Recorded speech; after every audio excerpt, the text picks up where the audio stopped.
Hey, Tiger fans, Mark Fitzpatrick with Tiger Club Kansas City. It's Tuesday, February 4th. Talk baseball today with senior baseball writer for ESPN, Jeff Passan, who was a Kansas City guy, and happy to have him in town. Like it, like it. Jeff, Royals finished I think it was a really great season, very entertaining season. Your assessment of their offseason moves? I think they've had a really good offseason, actually. Going out and starting by re-signing Michael Wacha, especially if you're going to trade Brady Singer. Having Wacha as a stabilizer at the top of the rotation with Cole Reagans and Seth Lugo, we saw them start all the playoff games last year, and getting to return that rotation, complementing the bullpen by going out and getting Carlos Estevez and adding him to a pen that's already got Lucas Ursig. You can get Hunter Harvey back healthy. All the left-handers that they've got in there, they have a chance for the bullpen to be a real strength. And then having Jonathan India as the super utility guy, but more than that, someone who gets on base that you can put either at or toward the top of the lineup. I still think they're probably a bat short of where the ideal offseason would have been, but in terms of getting better, the Royals have. And coming off a playoff team, that's all you can really ask for. Their starters last year, I think their top 5 to 151 starts. Pretty fortunate, but I think they have built the depth in the that if anybody got hurt, they'd step in and help in the rotation. Yeah, and I didn't even mention Michael Lorenzen as well. Yeah. They've got him for a full season now after dealing for him. And you could go with Alec Marsh. Kyle Wright coming off an injury is a possibility in the rotation. Daniel Lynch. I mean, we go on and on. Like the Royals have depth because chances are they're going to need it. Mm-hmm. You don't very often see teams book back-to-back 150 start seasons from their top 5 guys. And while you can have teams that have been super fortunate, like the Mariners, who have gotten great starting pitching many years in a row without injuries, most teams aren't as fortunate as that. And the ability to weather injury is going to be, I think, the thing that separates the Royals from either making the playoffs or not this year. Interesting offseason around baseball. A lot of talk about the Dodgers signings, Tanner Scott, Sasaki, Blake Snell. Is the balance of power too weighted in their favor? But what do you think? Yes, but I don't know that is necessarily the sort of thing that needs to blow up what baseball is right now. The truth is the financial system in baseball has been in tatters for a while now, and what this offseason has proven is very similar, actually, to what the New York Mets showed when they went out and spent far more money than anyone else. It's that the restrictions that are in place that are meant to keep salaries down do not work.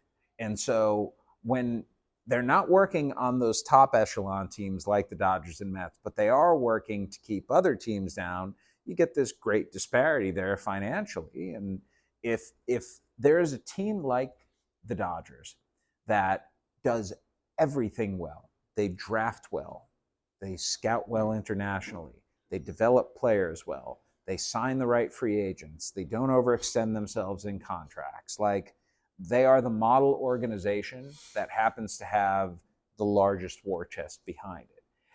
And when you get the confluence of that, and you have these other teams that are not willing to go out and spend anywhere close to where the Dodgers are, that's where you see the gap form. And yet, I said this during the talk a little bit earlier, it's baseball. And the best team doesn't always win. In fact, quite often, the team with the highest payroll does not win. 4 times in the past 25 years, twice in the last 15, has the most expensive team in baseball won the World Series. So while it is not a fait accompli that the Dodgers are going to get back-to-back rings and be the first team since the 98 through 2000 Yankees to win consecutive championships, I'll probably be picking them to win the World Series at the beginning of the season. Dodgers are loaded talent-wise. What other teams do you think will be in the next postseason possible contenders? I mean, it's Dodgers and everyone else in terms of talent. In the American League, the Yankees, the defending champions, and so they're good. I think every team in the AL East actually has the opportunity. The Royals beat the Orioles last year, but the Orioles have plenty of talent, even though they haven't done a whole lot this offseason to get better. The Red Sox are ascendant. The Rays, I think, are going to be a lot better than they were last year. Even the Blue Jays have made some good moves. In the Central, I could see the Royals coming out of the American League. I could see the Tigers. I could see the Guardians. I probably can't see the Twins, but if they make a couple more moves, could be Minnesota too. And then in the West, I never count out the Astros. The Mariners are a good team that needs some offense, and I really like the offseason the Texas Rangers have had. And in the National League, Atlanta's excellent. Philadelphia is excellent. The Mets are going to be good. The less that can be said about the Central, the better. And in the West, the Diamondbacks and the Padres are the likely two other contenders. So the beauty to me of baseball right now is that if we get over this Dodgers panic, there are a lot of good teams out there. And there's going to be a lot of competition during the regular season this year. And to me, that still means something. More teams making the playoff gives more teams a chance. Last question I want to ask you. There's been some significant rule changes in baseball the last few years. Speed up the game, extra innings, everything. Anything else we should look for maybe in the next 5 years of significance? I believe there will be automated balls and strikes within the next 5 years. And this isn't a rule change, but this is my plea to the people at Major League Baseball and the Players Association. Let's not have a work stoppage in 2027, please. I like baseball. I like writing about baseball. He likes baseball. Gentleman behind the camera there kind of likes baseball. Likes it enough. Likes it enough where he doesn't want to see it go away. I worry that the aforementioned financial system and the desire of owners to implement a salary cap is going to be something that does not go over well with players. And beyond that, the disintegration of local TV contracts through the bankruptcy of Diamond Sports Group. It does not bode well for a solid financial future in Major League Baseball, which Rob Manfred, the commissioner, believes can be achieved through a 30-team package.